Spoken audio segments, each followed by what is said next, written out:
আমি সংক্ষিপ্ত করার চেষ্টা করছি, কারণ আপনি খুব নির্দয় মানুষ, কখন যে মাইক বন্ধ করেন ঠিক নাই। আমি জীবনে এত ভয় পাই নাই কোথাও, এখন আপনার সামনে দাঁড়াইলে যে ভয় লাগে।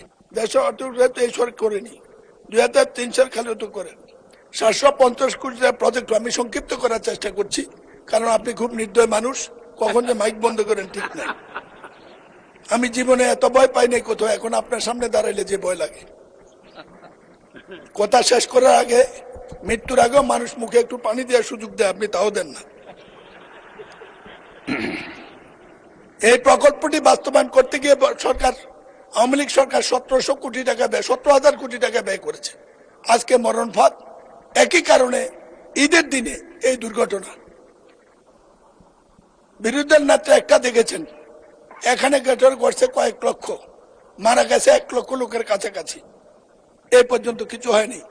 আমাদের নতুন যোগাযোগ মন্ত্রী বা সড়ক সেতু মন্ত্রীর সাথে দেখা হয়েছে, আমার মনে হয় তিনি ব্যাপারটা অনুভব করেছেন, কিন্তু জাতি হিসাবে এটা না দেখলে এই মরণ ফাঁদ থেকে রক্ষা পাওয়া যাবে না।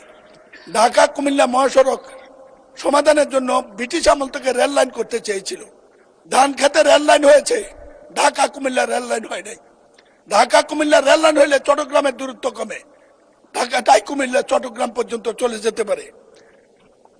চট্টগ্রাম থেকে কক্সবাজার রেল লাইন হয়েছে, ঢাকা কুমিল্লা হলে সংযোগ হয়, সংক্ষিপ্ত সময় যায়, এই রেল লাইন সফর হয়।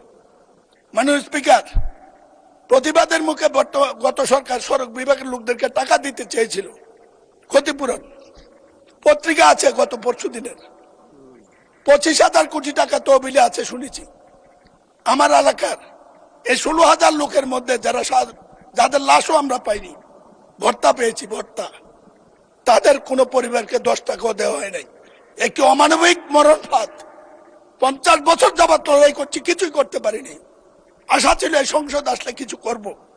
আজকে অন্তত প্রশ্নোত্তর আকারে এটা দিয়েছি, মাননীয় মন্ত্রীকে অবহিত করেছি, মাননীয় প্রধানমন্ত্রীকে সিঙ্গাপুর থেকে চিকিৎসার ব্যবস্থা চিঠি দিয়েছি। আমার এখন কুমিল্লা যেতে ভয় লাগে, কি জবাব দেব? আপনার মাধ্যমে সংসদের কাছে, আমার সরকারের কাছে এই জবাবটা জানতে চাই, কি জবাব দেব? মন্ত্রী সাহেবকে সফর করতে বলেছি, তিনি সচিব সাহেবকে পাঠিয়েছেন।